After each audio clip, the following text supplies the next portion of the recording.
안녕하세요 여러분. 오늘의 흥미로운 영상 내용은 트럼프와 머스크, 라마스와미의 공무원 정규직 복귀 정책 논란, 그리고 트럼프, WWE 창립자 린다 맥마흔을 교육부 장관으로 지명하다에 관한 것입니다. 우선 좋아요 버튼을 누르고 채널 구독 및 알림 설정 또 잊지 마세요. 여러분의 관심과 지지가 저희에게 큰 힘이 됩니다. 첫 영상은 월스트리트 저널에 실린 중요한 기사를 소개해드리겠습니다. 이번 기사에서는 도널드 트럼프 대통령 당선자와 앨런 머스크, 비벡 라마스와미가 연방 공무원 정규직 근무 정책을 추진하려는 계획에 대해 다루고 있습니다. 공무원 정규직 복귀와 관련된 이 논란이 어떤 영향을 미칠지 함께 알아보겠습니다. 트럼프 대통령 당선자는 정부 관료주의를 축소하고 효율성을 강화하기 위해 초부유층 기업가인 앨런 머스크와 비벡 라마스와미를 새로운 정책 자문 그룹의 일원으로 임명했습니다. 두 사람은 재택근무를 중단하고 연방 공무원들에게 주 5일 사무실 근무를 요구하는 정책을 지지하며 이를 통해 자연스러운 인력 감축 효과를 기대하고 있습니다. 앨런 머스크와 비벡 라마스와미는 월스트리트 저널의 의견 기사에서 이렇게 말했습니다. 연방 직원들이 출근하지 않으려 한다면 납세자들은 그들이 집에 머무르는 특권을 위해 돈을 지불해서는 안 됩니다. 이 정책은 2024년 1월 20일 트럼프 행정부 출범 직후 실행될 가능성이 높습니다.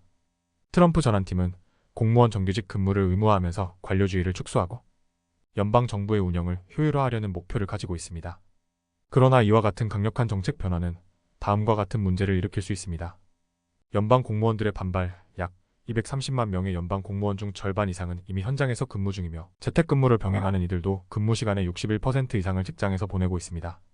이런 상황에서 전면적인 정규직 복귀는 많은 공무원들에게 큰 부담이 될 수 있습니다. 노조의 반발. 연방 공무원 노조는 이 같은 근무 조건의 변화가 협의 없이 강제될 경우 법적 대응을 준비하고 있습니다. 이들은 정규직 근무 의무화가 공공서비스의 질을 저하시킬 우려가 있다고 주장합니다. 앨런 머스크는 이미 테슬라, 스페이스X 등 자신의 회사에서 재택근무를 금지하고 있으며 이를 도덕적으로 잘못된 것이라고 비판해왔습니다. 비벡 라마스와미는 연방 공무원의 약 25%가 정규직 복귀 정책으로 인해 자발적으로 퇴사할 가능성이 있다고 주장했습니다. 이는 관료주의 축소라는 목표를 이루기 위한 자연스러운 과정으로 해석됩니다. 연방 공무원의 현실 연방 공무원 10명 중 1명만이 완전한 재택근무를 하고 있습니다. 대부분의 공무원은 이미 현장에서 필수 서비스를 제공하고 있습니다. 일부 부서에서는 이미 직원들의 80% 이상이 현장에서 근무하고 있어 정규직 복귀 정책이 실질적으로 큰 변화를 가져오지 않을 가능성도 있습니다. 노조와 전문가들의 반대. 연방 직원 노조는 이 정책이 공공서비스의 인재 유치를 어렵게 만들고 국가 안보에도 영향을 미칠 수 있다고 경고했습니다. 노조 지도자인 랜디 어윈은 새 정책은 연방 정부에서 사람들을 몰아내기 위한 방법일 뿐이라며 비판했습니다. 경제와 고용시장의 변화. 최근 대부분의 미국 기업은 직원들에게 일정한 재택근무나 하이브리드 근무 방식을 제공하고 있습니다. 그러나 머스크의 사업체들은 이를 금지하며 강력한 정규직 복귀 방침을 유지하고 있습니다.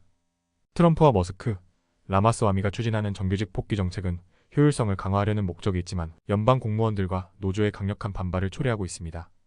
이 정책이 실행된다면 연방 정부 운영에 어떤 변화를 가져올지 그리고 국가 전체에 어떤 영향을 미칠지는 앞으로 주목해야 할 중요한 이슈입니다. 다음 영상은 월스트리트 저널의 기사를 바탕으로 도널드 트럼프 대통령 당선자가 WWE 월드 레슬링 엔터테인먼트 공동 창립자인 린다 맥마흔을 교육부 장관으로 지명한 소식을 전해드리겠습니다.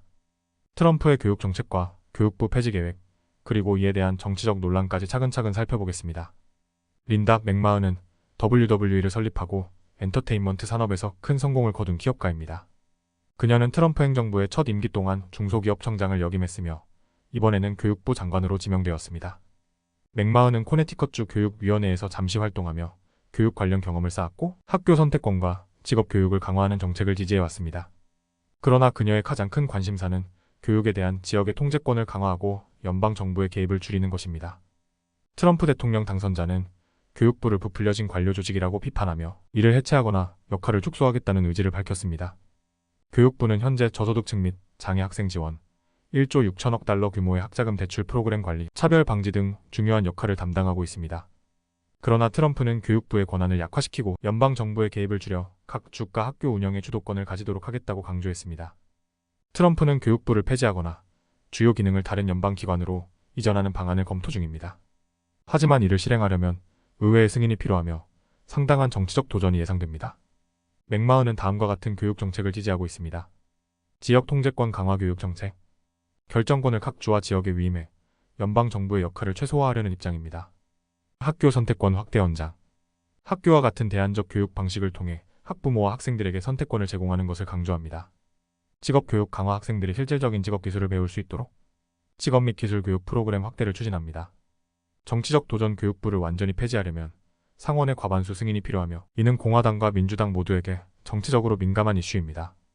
연방 자금의 약 10%는 K-12 공교육 예산에 할당되며 이는 저소득층 및 장애 학생을 지원하는 데 사용됩니다. 이러한 자금을 없애거나 축소하는 것은 많은 주의 반발을 초래할 수 있습니다. 비판과 우려. 트럼프의 첫 임기 교육부 장관이었던 베시드 보스는 교육부 폐지에 공감하지만 저소득층과 장애 학생 지원은 유지되어야 한다고 강조했습니다. 교육 전문가들은 교육부 폐지가 오히려 소규모 학군에 더 많은 관료적 부담을 줄 수 있다고 경고하고 있습니다. 트럼프 대통령 당선자가 추진하는 교육부 폐지와린다. 맥마흔의 장관 지명은 보수 진영의 이상과 정책 목표를 반영한 결정으로 볼 수 있습니다. 하지만 이 정책이 현실화되기 위해서는 정치적, 행정적 도전이 많을 것으로 보입니다. 맥마흔이 장관으로서 어떤 방식으로 교육개혁을 이끌어 나갈지, 그리고 트럼프 행정부가 교육부와 관련된 논란을 어떻게 해결할지는 앞으로 주목해야 할 중요한 이슈입니다. 오늘은 여기까지입니다. 다음 영상에서 더 유익하고 흥미로운 내용으로 찾아뵙겠습니다. 이 영상은 투자 의견이 아닙니다. 매우 고맙습니다.